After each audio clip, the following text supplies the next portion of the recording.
Welcome to the Plant-Centered and Thriving podcast. I'm your host, Ashley Kitchens. Welcome back to the show. My name is Ashley, and here with me today is Erin. Erin has been plant-based for a month, y'all. A month, and she is going to share us her story. She's actually going to share a story that made both of us tear up in our interview. So Erin, she is an ordained clergy person in the United Methodist Church and CEO of Real Nation, a virtual women's fitness community consisting of 280 plus women around the world. She's based out of London, and Erin helps women nurture rhythms of self-care while mentoring a team of female entrepreneurs creating high impact coaching businesses of their own. Erin holds a bachelor's in political science and a master of divinity degree from Duke University, which is just down the road from where I live. She is a wife to Henry and a mother to Ella, who is 4, and Nadia, who is 1, all of whom are fueled by 100% plants. Please join me in welcoming Erin to the show. Welcome to the show, Erin. Thank you for having me, Ashley. Yeah, I'm all the way from London. So how cool that we get to connect across the world. Yes, I'm so excited. So I met Erin basically via social media. We've done a couple lives together on Instagram, which we'll link below if you want to check those out. But Erin, I'm really excited for you to share your story and to highlight the fact that you've been plant-based for a month. So you are like fresh into this. Yeah, I'm a newbie. Which is good because we have a lot of newbies listening, and we have people who are thinking about transitioning or just starting to transition. So I just cannot wait for you to kind of share your perspective on what it's been like. Before we even get to that, I would like you to kind of take us back to basically what led you to kind of researching and looking into going plant-based, basically what led you to this point. Sure. So I grew up eating meat. I was such a happy omnivore. And that made a lot of sense because my mother actually grew up on a dairy farm, a multi-generational dairy farm. So before my grandfather died, he actually wrote like a memoir about his life as a milkman and how he used to wake up at 4 o'clock and put the bottles out and all of this. And so I grew up in a milk and dairy culture, and my family then got really into cattle raising, cattle herding, cattle ranching, wrangling all the cattle. And they actually plan their life around like hunting seasons. This is in sort of rural Florida where that's just really part of who we are. So then fast forward and I meet my husband who is South African. And if you've never met a South African, their idea of a good time is sitting around on a Sunday and like grilling meat for 4 hours. And sometimes it's like bring your own meat. It's called a braai, which made a lot of sense because when South Africa was very new as a nation, early Europeans would go on these long, what they call the voortreks, the voyages into the savannah. And so they didn't have time to grow vegetables. So what they do is they would hunt, they would dry that meat and into sticks, biltong, boerewors, these kinds of things. And that became, it's like fancy beef jerky. Oh. And that's still a part of their culture. So you get like, you would go in these giant meat hooks, you pick your biltong, your beef, and they would shave it off into these little, like, almost looks like window panes. You could see through the meat, but it's absolutely raw. It's just dried. So Oh, I grew up wow. eating this. I fed it to my kids, Of course. and some weird things started happening. So about around 2017, my mother-in-law watched a documentary about what's called the Banting diet. It's very similar to keto. It was developed by a physician out of South Africa, and it was basically high-fat, low-carb. It was based mostly on anecdotal and observational evidence of him training athletes to go keto. I watched one documentary, was with them in London, and they were just in that first week of this keto switch for their family. Mm-hmm. And I was like, dude, I can eat bacon every day? Okay, like sign me up. Yep.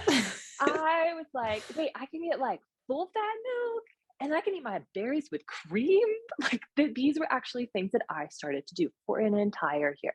Mm. Some great things happened. I lost some weight. I wasn't as hungry. I got rid of all those nasty carbs. Who wants carbs? And ate mostly actually a really vegetable heavy diet. But I also, in addition to a meat and vegetable heavy diet, ate 3 pieces of bacon a day, Mm. um, whole milk, all these things. So for an entire year. So we go because I'm ordained clergy in the United Methodist Church. And at the time, I had to get regular health screenings once a year. because pastors go on the health insurance for the church, right? So in order Ah. for us, the church has a vested interest in us living long and healthy lives, Mhm. inexpensively healthy lives, Of right? course. So they want to know my cholesterol. So I go and I get it checked. Well, I say, well, Henry, you might as well get yours checked too. The physician is utterly alarmed. He calls us both in. I happen to be with Henry that day and says, look, we don't even have numbers for your age range because we don't even see cholesterol this high. But if you're a 40-year-old man, because at the time my husband was maybe 29, 28, you would have Wow. about a 50% chance of a cardiac event. So my heart stops. And he says, so your first step, if you don't want to go on a statin for the rest of your life, is to go to a nutritionist. So we're Ah. at Duke University, right? They were seeing Duke professor or Duke doctors. We go and she says, bring me a list of the things you're eating. So I bring my little spreadsheet of all of my bacon and my roasted chicken with skin, XYZ. She takes a yellow marker and she highlights and says, these are the things that are killing you. Wow. So I go back and I'm like, okay, carbs are our new BFF. Yeah. But we're gonna be complex, right? I became like the quinoa girl and the brown rice because I'm starting to get into fitness at this point, right? At this point, I've sort of like, I'm getting pregnant, I'm having a kid, I want to fit in my jeans, I'm too cheap to buy new clothes. And I'm like, okay, I'm just the girl who's like, no more extremes, like never tossed out a food group. Stop following the Instagrammers who tell you you can't eat something. So I become that girl, Uh-huh. right? The Yep. like include all the things girl. And my husband loses 50 pounds. My husband starts working out 5 days a week, 45 minutes a day, best shape of his life. We go home to Florida. Now, granted, he starts eating a little bit more red meat, just a little, once a week, gets his cholesterol check, and still alarmingly high. Oh, So the doctor says something about you, it's genetic, right? Which of it makes course. sense Yeah. Yeah. Mhm. because our very meat loving South African grandfather has had a quintuple bypass, which we are Wow. told is simply was sort of a voluntary bypass. I'm like, I don't Mm. know that they cost anywhere from $30,000 to $100,000 per bypass. I'm not sure how voluntary. So there's like, I think sometimes even the way that we narrate health stories within our own families, Yep. because what I'm learning is like, we're told they're genetic, but we've also inherited the dietary pattern. And so things that just seemed inevitable aren't always inevitable. Meanwhile, my mother is gaining 120 pounds over the course of 15 years. Mm. And I'm like watching this slow motion nutritional train wreck. So my mother struggled with chronic depression, in and out of hospitalization over the course of her life, and really emotional eating. So brownies with, she would actually put butter on her brownies, like you're buttering toast, Yeah. and a lot of like hiding things, stashing Mhm. candy bars and things. And so a lot of my leaning into nutrition was a fear of my own future that I was going to Yeah. repeat. My mother contracted type 2 diabetes, stroke level blood pressure towards the end of her life. And eventually on her 67th birthday, she went in because she was having chronic shortness of breath. Mm. And so they did a heart catheterization, which was supposed to be an outpatient procedure. So they actually put the entire catheter in, Yeah. couldn't see anything immediately, take the whole catheter out. She should be walking home now. She goes into cardiac arrest. She redlines in the doctor's office. So they bring out the panels. They bring her back to life. She dies again. They bring her back to life 6 times. My mom died and was resuscitated. So at this point, I fly home from New York. My mother Mhm. is in a medical coma. They're letting her brain cool off because of all the electricity that's now flowing through her body. And when we get there, we do our MRI, and there's basically no neurological functioning left. Mm. And so by the age of 31, I had removed both of my parents from life support. My dad was in a traumatic motorcycle accident with brain Wow. trauma, $500,000 medical bills. And then my mother now, cardiac arrest. I watched this with my mother. I watched this with Henry's grandparents. And now my husband's sitting in that hot seat, right? Right. And Yeah. I was just like, not another one. I'm not doing this again. So I stumbled upon a podcast by Deliciously Ella. Do you know her? I do. Uh-huh. Deliciously Ella. And like somehow, I think I was just like Googling like nutrition things of like cholesterol. I think I just typed in cholesterol because I was looking for a way to tweak my husband's diet. For instance, Mm. I've always wondered about eggs. They're like an on the table, off the table in the media They thing. sure are. Yep. And we were eating like 6 eggs a day as a family. Mhm. But they were from Happy Chickens. In fact, I live in the south of England near the Surrey Hills. We have the happiest chickens around. Of I course. actually got my eggs and my chicken delivered to my door from a real live 2021 milkman in my English village. So I'm like, I'm doing it right, okay? Yeah. But I'm nervous because of this whole cholesterol thing and eggs. And I think that's how I stumbled upon this podcast by Nutritional Yella and a plant-based nutritionist she was interviewing. Then the second most popular podcast after hers was Dr. Greger's Nutrition Facts. Mhm. And he had a whole series on cholesterol and statins and their efficacy. And at the end of every one of his episodes, he'd always be like, but of course, if you want to avoid heart disease, stroke, Alzheimer's, da, da, da, da, you could merely do that with a plant-based diet. And I was like, huh, why didn't anybody tell me this? This led to basically the past 4 weeks of my life, which has been like 2 hours a day of just being fascinated that my mother didn't have to die, that my husband doesn't have to, and that Mm. I'm potentially saving his life. And that's what's led me here and kind of even pivoting my Instagram a little bit to be like, because I mean, I'm a micro influencer. I am not like a big hot potato or anything, but just sharing these little tidbits. I've had 70 women go plant-based just this month with me. And I'm like, but like, why not? You have nothing to lose and only something to gain. So Yeah. that's kind of how I got here. And Erin, it's so obvious on your Instagram how enthusiastic you are. And not just enthusiastic, but you are diving deep into the research so that you can give other people this information that you probably wish you had so many years ago. Absolutely. Because to me, I mean, I'm like a Michael Greger in this sense, like Dr. Greger, because his own grandmother was saved through Pritikin's work, right? So his grandmother they had run out of plumbing in her heart. She had end-stage heart disease. She was told to go home and die. And instead, she checked into a hospital with Pritikin and completely reversed her heart disease and lived another 30 years. And so it's like, this to me is a justice issue. This is a like saving women's lives issue, saving them money and pain. And here's Yeah. the thing, I have sat with two of my parents, I have watched them die. Hmm. Most children have not done that yet.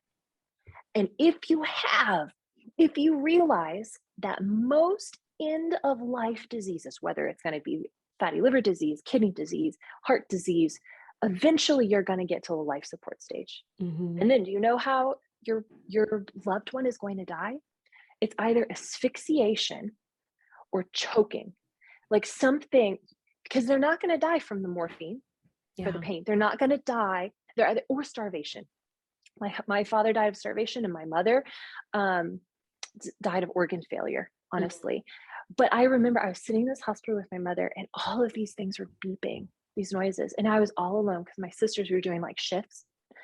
And we weren't yet in hospice. We were waiting for a hospice bed to make her comfortable. But in the meantime, all we could do was ask for morphine. And I remember in tears, the doctor came in and I said to him, I said, people say that the end of life is sacred, Mm. but this is like the seventh layer of hell, Yeah. waiting for my mother to starve or choke, Yeah. because that's the only way legally she's allowed to die. Mhm. Because now we've gone so far in modern medicine that she's Yeah. alive, she's resuscitated 6 times. And so it's like, if I can prevent a woman from going through that with their own mother, with their own self, with something as simple as plants, Yeah. then it's like, that is a gift I want to give the world. Yeah. Yeah. Oh, that's so beautiful. And I'm over here getting emotional too, listening to your story. And I mean, it's incredible hearing just so many factors sort of driving you to where you are today. And it's so clear to me listening to you, watching you, following you on Instagram, that there's so much passion behind this, that it's so much more than just eating plants or so much more than just a diet. And I want people who go plant-based to be able to articulate why. I think Yeah. that's missing. That is missing. And if you want to call it a movement, I do. I think we're going to have to revolutionize medicine and public education. And so when your loved one says your kid needs milk, that is a lot of pressure. That's a lot of pressure from a grandparent. That's a lot of pressure from your school. And I want you to be able to self-educate, to know why you're making a good decision. Yeah. That's why, I mean, I don't want to be like the weird evangelical vegan girl. So I'm trying to find like the balance. I would Mhm. love to know like your thoughts on that. A lot of it is educating yourself so that you can articulate why this is so important to you. Because when you're able to express that to someone in a space that is open and the person's receptive, it's so clear as to, again, why this is important to you, that again, it's just not just the way of eating. It goes so much deeper than that. And it can help someone else understand you and why you're doing what you're doing. Mhm. Yeah. Absolutely. So, Erin, how has this past month been? Give us all the details. So I dove right in. Okay, if you are You watching did. this and you're like, should I go vegetarian as like a stepping stone? Girl, do it. Or guy, if you're listening to this, because I'm a big fan of like if you don't feel the full benefit, you might not go all the way, right? So just like it's with 3 weeks of your life, you can do it. So the Physicians Committee of Responsible Medicine is sort of the leading plant-based body in the US. And they have sort of this take 1 week to plan the foods that you can eat that are plant-based, and then spend the next 3 weeks of actually doing it, proving yourself that you can. I like didn't even take the week, really. Maybe it took like 3 days. And then the more I read, the more I looked at the cottage cheese in my fridge and I was like, no, I'm not doing this. And I literally came to my in-laws. I gave them all of the bottles of fresh organic milk that I had from my local Happy Cows. Yep. And I said, God bless, use it for your lattes. And I did a dramatic switch. I think I've had tofu twice before this month. Uh-huh. did not know what tempeh was or jackfruit and comes in a can. So there were like these things I had heard from our mutual friend, actually, Jenny. Yes. Jenny Perry. If you're listening to this, you are like, Jenny Perry is responsible for most good decisions in my life as a She's human. amazing. And this is one of them. And she'd been plant-based for a while.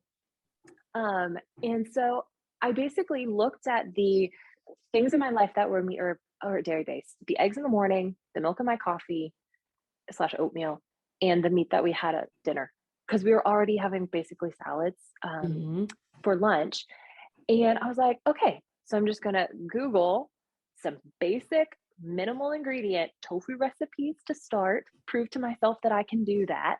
Jenny said something about steaming some tempeh. So I was like, all right, but that was like week 2. Like I didn't start fancy. Some things that I started to notice in my body were obviously fiber. So people warned Mm. me. They were like, well, one girl who said she went plant-based said she got constipated. I was like, I don't know how that happened. That could maybe. That was not my case. But it wasn't an extraordinary difference, probably because I already had a pretty vegetable heavy diet. Mhm. But my kids, Oh, I was that's telling you right. this, Yes.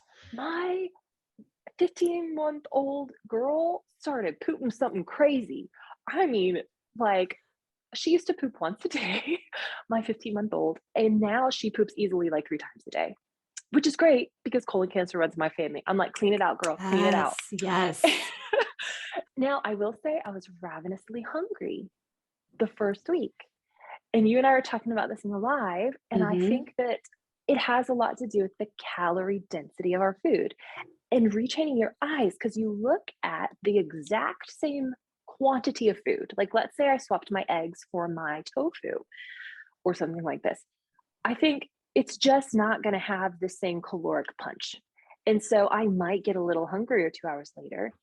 And then though I struggle, so it's like, okay, well, maybe I need more fat, but I'm out of avocados and I don't want to overdo the nuts. So I had to think, okay, how am I going to find this right balance and not give up?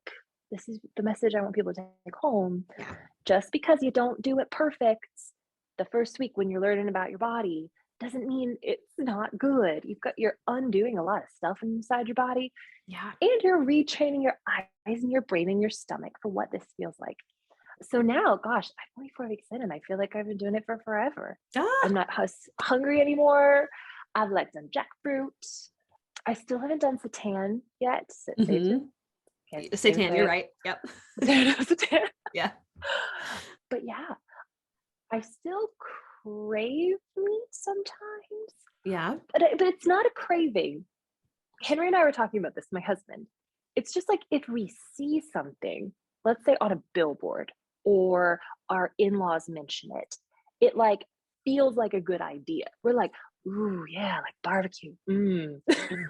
Yep. But I think it's also because of the memories associated, right? Hmm. Because food is culture and food is memory. And so I think, honestly, this isn't a one for one comparison, but like when you lose a loved one, you know how they say the first year is the hardest because you have to get through the first Christmas Mm, and the first birthday and the yeah. first, I think when you go plant-based, there's this similar like slight mourning period of like, Hmm. I have to go through my first plant-based Christmas. My daughter has her first birthday 2 days, and Oh, I'm gonna have to make my first dairy-free cake.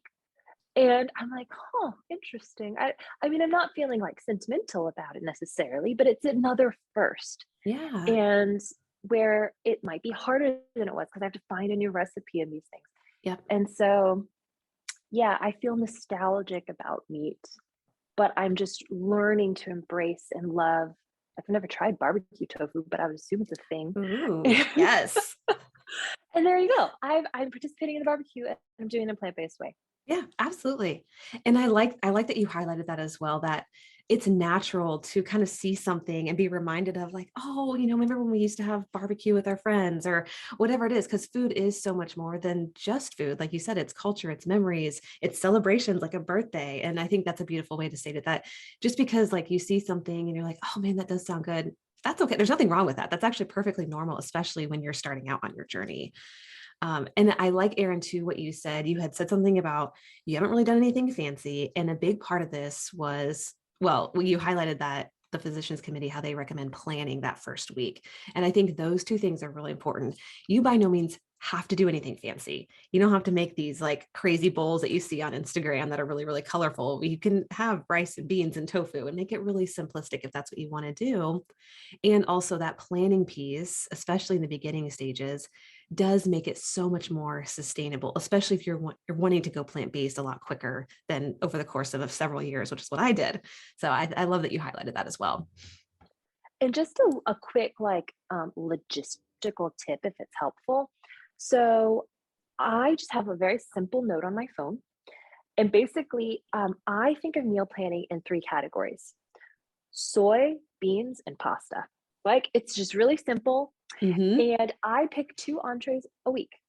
And it's either going to be like a soy and a pasta, soy being either tempeh, tofu, or Hmm. seitan, or a pasta, let's say, but it's got to be a high protein pasta for us. I like buckwheat pasta, lentil pasta, Yeah. something that's fortified to give me even more protein.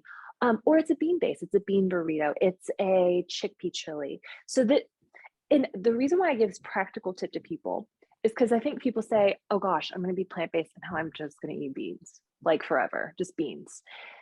Okay, one, there's like 150 types of beans. But two, think about your life as a meat eater. You ate like five animals. You ate a Yeah. cow, a chicken, a pig, a turkey, and fish. Like, Yep. so really, your meal planning was only using these five proteins, but you cut them differently, you sauteed them differently, XYZ. It's the exact same thing. I've simply swapped my animal categories for soy, beans, and pasta.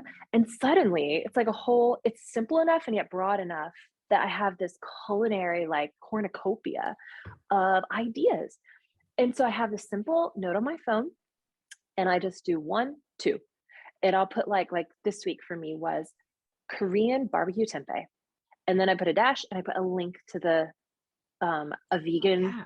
version that I like that does not have a lot of ingredients because I want my meal prep to be as fast as I can. And if I'm there, like, going to the Asian market and getting this weird ingredient, like I need it to be pretty simple. Yeah. Then I've got number two. This week we had, so good. It was actually, it was inspired by a Deliciously Ella, but I found an even better recipe, I think, for red coconut dal with lentils, Ooh. red lentil dal. Oh, so good. Yum. Yes. And we're having that on brown rice. So that's it. Two recipes. And then I don't even plan how I'm going to do my sides.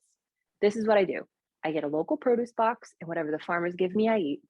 And I just Perfect. ask myself, how can I make, if I roasted my zucchini last week. Maybe I'm going to saute it this week. And I'm going to add sesame seeds this week. And next week I'll do a balsamic drizzle. Like, I think we eat with our eyes too. So when I meal prep, like if you guys ever follow me on Instagram, I usually share my meal plans, including links on a Thursday. And then I'll give you like a recap on a Sunday or a Monday of what I did. And so I actually lay out all of my containers. I prep 5 days for 3 people, basically 3 meals. The only thing we do fresh in the morning is like we do our tofu in a skillet and our fresh oatmeal. Mm-hmm. And so you lay it all out. And then I'm a big fan of toppings, right?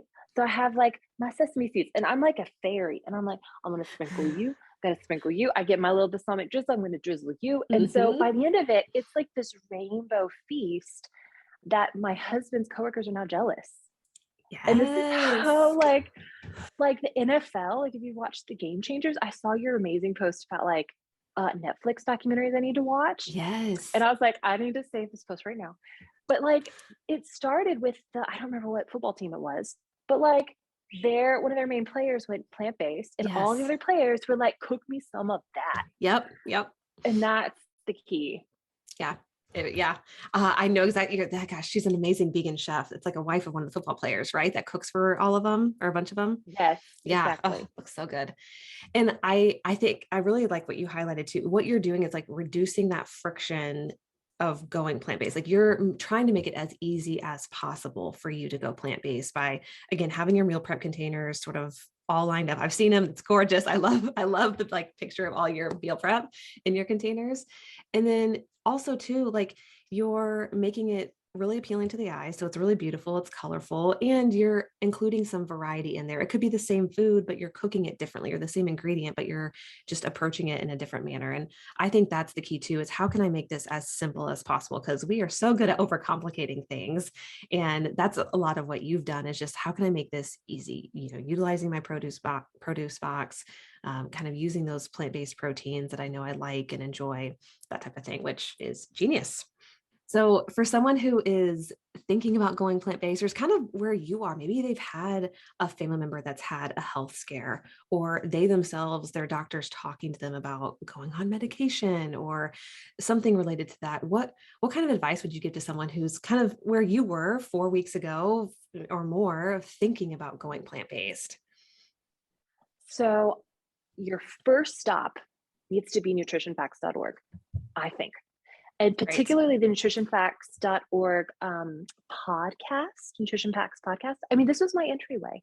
They're so short, like 20 minutes on literally any ailment that you have either trending towards, have a genetic disposition for, have already been diagnosed with. So Alzheimer's, stroke, high blood pressure, hypertension, heart disease, anything, colon cancer, Parkinson's. Type that in and just listen to the research. And then go read the study for yourself. Because the big issue I had was like, am I just falling for this hippie propaganda? Mm-hmm. And I should note, so my sister went plant-based, like 10 years ago. And my other sister followed suit like 8 years ago. And I thought, oh, they're just like, I don't know. One of them is like a hardcore hippie, like bruiser and wine, tie-dye t-shirts, the whole 9 yards. Yep. The other one, I think, I was like, she probably has some good points, but I didn't give it the time of day. Yeah. And now I'm like, gosh, I could have saved a lot of atherosclerotic plaque in my arteries had I listened to them. So Nutrition Facts for me was about not being actually looking at the original sources, which Dr. Greger is very meticulous about. So if you're like a skeptic like me and you need the facts, he's your one-stop shop. So that's how I started. I mean, I looked up statins, which, by the way, if your doctor is telling you need a statin, so both of Henry's grandparents are on statins. And so this was a big point of maybe contention with my in-laws, because he said, if Henry needs a statin, put him on a statin. Like this, you don't want to mess with a heart attack. By all means, I will put my husband on a statin. But when you actually look at the research, you realize that a statin is not effective enough. The relative risk reduction is 25%. My husband had a 50% chance of cardiac event. If I put him on a statin, he'd still have a 30% chance. Yeah. That's not good enough. Whereas if I can get his LDL down to like 70, that of a newborn baby, that of plant-based cultures, he would be basically heart attack proof. Yeah. So then the other argument you get is like, oh, well, but I'm within the normal range. I also want you to go to nutrition facts and like learn what is normal. Because if you look at the Japanese LDL, their range of normality, their high end is our low end. So Mm. just because you're told you're at the higher of a normal range, that's on a Western diet that is keeling over every 33 seconds from heart disease.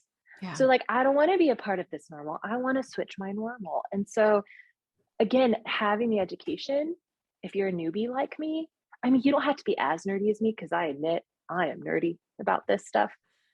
Um, but it would, you know, on your little commute to work, if you've got 10 minutes to listen to a podcast once a day to affirm a major life choice you've made, right? I mean, I'm going to be honest. So I'm a pastor, right? So I'm a practicing Christian. The reason why people go to church is to affirm a major life decision that they've made about how they're going to spend their money, how they're going to spend their time, their ethics. If you are going to be voting with your fork 3 times a day in a direction for the rest of your life, you should know why. And it Mm. should be a compelling enough why. You can't make a fear-based decision forever. Yeah. This is what I learned from Dean Ornish, who's done a lot of the reversing heart disease research. He's a big believer. He's like, I can take you sitting in a doctor's office. I can take your fear when you get that diagnosis. And for about 2 months, I can change your behavior. But the fear of death is too overwhelming as humans. We can't think about that Yeah. forever. So you have to think about the benefit. So that's also what I'm trying to do on my Instagram is like, how do I tell you? I just made a post today about, well, I designed it about like the 6 superpowers you can unlock in your body if Mm. you love it well. Yeah. Like sleeping better, having a better, all right, I'm gonna say this, Ashley, I'm going there. You Say can it. have a better sex life on a plant-based diet. I'm just gonna say, like, things work out when you have more circulation, you have better Mm-hmm. blood flow, all kinds of things. Like that, these are compelling reasons to stay plant-based. But you're only gonna know them if you take 10 minutes a day on your commute to work and you affirm the biggest life decision you probably made, other than like the career you have, the person you marry, or the religion you Yeah. may or may not have, you know? Yeah, absolutely. Yeah. And that research, and I think it's awesome that you highlight that doing your research can make a profound difference. Again, it helps you uncover your why, unlock your why, and just help you realize more and more why you're doing what you're doing and be able to kind of have the research to back it up if that's what you want. And I like that you mentioned your sisters because I'm sure they were like, Erin, it's just a matter of time. They're probably talking to each other. It's just a matter of time before she Yeah. goes plant-based. Literally, as recent as this past summer, my sister turned on, like, I don't remember what, it might have been, what is it? What the Health? Uh-huh. The Yeah. Netflix documentary in the background. And I watched it like for like 20 minutes on and off. And I remember opening up my laptop, Googling why what the health is wrong. Mm. Up popped, like 5 snarky bloggers who didn't actually cite anything, but they Uh-huh. told me in their very highly opinionated and punctuated way why it was all just nonsense. Mm-hmm. And then I shut my laptop and I put it away because people love good news about their bad habits. And you will Yes. find it if you look for it. And so I was that girl. I knew that my animals were probably pinned and caged and mistreated, but I was like, la la la la la la la. I only eat happy chickens, happy. Mm-hmm. Yep. I just really, but now it's also unlocked this freedom in me to just be authentically outraged and not hypocritical about it. Does that Yeah. make any sense? Yes. So I just did this other post this morning about, because I'm a Christian, a lot of people say, well, but Jesus ate fish and lamb. How do you riddle me that, pastor? I Mm-hmm. literally had a fellow pastor actually bring up this point like 3 weeks ago. Ah. Um, and so I talked about like scope and scale. Jesus ate fish while near the sea. So if you're in Indiana or like somewhere else, Right. like Jesus would not be chowing down on some like flounder. Uh, Scale, he ate it about a handful of times on high holidays. So maybe like 4 to 6 times a year. Yeah. Fine. If you can find some locally grown, free range, he ate if he ate a fatted calf, it also got to nurse with its mother first. You know what I Yeah. mean? Yeah. So as Christians, just I now can authentically say these things as a pastor without, it's like the doctor who used to have the silhouette of the cigarette in his pocket Uh-huh. Yep. and he's telling you not to do something. I mean, Mm-hmm. how can I, as a pastor, have a silhouette of my bacon or like my bacon? I was so into keto, actually. My boss gave me an I Heart Bacon coffee mug. Oh. Do you know why? Because I always smelled like bacon Oh at my the goodness. staff meetings in the Uh, morning. And she was a vegetarian, oh a junk food wow. vegetarian. She said she lived off of cake, but like I literally like bacon was my perfume. Yeah. Oh my Say gosh. all that because I I am the least likely person to go, if you want to call me vegan or plant-based. And Sure. so I just put that as an encouraging word to those of you listening. We are like, my family's gonna think I'm crazy. XYZ. I'm living that narrative with my South Africans. Yes, you are. Yes. And speaking of, how is your husband doing? Like, because obviously meat was a large part of his culture. So how has that been? I don't think he could have done it if I didn't cook for him. He's Mm, owned that. So he's like, Erin, you just made it really easy. You made it easy and yeah. delicious. Yeah. And so that's why, like, my bio on Instagram is helping women live a long, strong, delicious life. Like, my brother-in-law's girlfriend has been longtime vegan for animal rights reasons only, Uh-huh. and she's owned it. She's like, the health like was never compelling to me, and she was worried I wouldn't stick with it because she was like, if it's just about health, like as soon as you're feel Mm, healthy, that's not going to be compelling long term. And I told her, no, I know enough now. I can never look at milk the same way. I can never look at cheese the same way. yeah. And I said, and if I can live a long, delicious life without meat and dairy, why not? That's Hmm. it. Yeah. And if you figure out how to make food delicious. So he is totally on board in terms of how it tastes. What he has not mastered is like managing his energy and caloric needs. Sure. And I haven't figured out if this is like, so he says he feels tired, more tired. Hmm. But one, I don't know if this is placebo because there's like this macho ness of like, but I have to have meat. Sure. Yeah. Is it also like just layered on with some other impacts? Like he's in a particularly stressful season at work. He commutes like 4 hours a day. He hasn't been sleeping as well. Like there's a lot of factors that I think it's easy if you've made a dietary change to quickly point to that Yep. and say Absolutely. that's the thing. So the real kicker is going to be the numbers. So we're going to get his cholesterol checked. He's got an appointment March 1st with his GP, his general practitioner, Okay. who will schedule the cholesterol panel. And it was like, gosh, I want to say like 160, his LDL alone. Oh my To put that goodness, in Erin. perspective, I think like Japanese folks, that's their entire cholesterol, like LDL Yeah. plus HDL. His was like well in the 200s, his total, and the LDL alone was like 160 or something. I estimate it will at least hopefully be like 120 if I can get it Yeah. even down to 100 in 4 weeks. Sure. I mean, they say it sinks like a rock. And so, and if he still needs a statin after that, fine. I'm not opposed to statins, but I'm Yeah. not simply going to rely on them. And they have a lot of muscular side effects that people don't talk about. Hmm. And and the compliance rates too. I mean, most people after about 4 months start to skip their statin because you don't feel the heart attack. It's just like, oh, I'll just skip today, skip today. Yeah. Yep. Right. Oh my goodness. Okay. Well, you'll have to update us on how that goes. Oh, so beautiful. Erin, thank you so much for coming on and sharing your story with us. I just appreciate you so much. And yeah, thank you. But so if someone is like fascinated and wants to connect with you, reach out with you, what is the best way for them to do that? Where can they find you? Sure. I mostly hang out on Instagram at Erin, Erin, dot C as in Charlie, dot Roosh, my last name, Roesch. And I post daily evidence based tips on how to live a long, strong, delicious life with lots of meal prep things. And I pop into my DM. So by all means, like message me. I am a real human and I really will respond in between like nappy changes and life in England.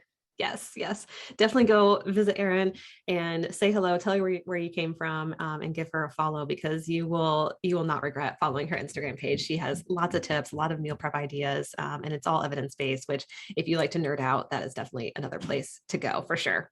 All right, Yeah. Erin. Well, thank you so much for being here, and we will catch you later. Awesome. Thanks, Ashley. Until next time, keep thriving.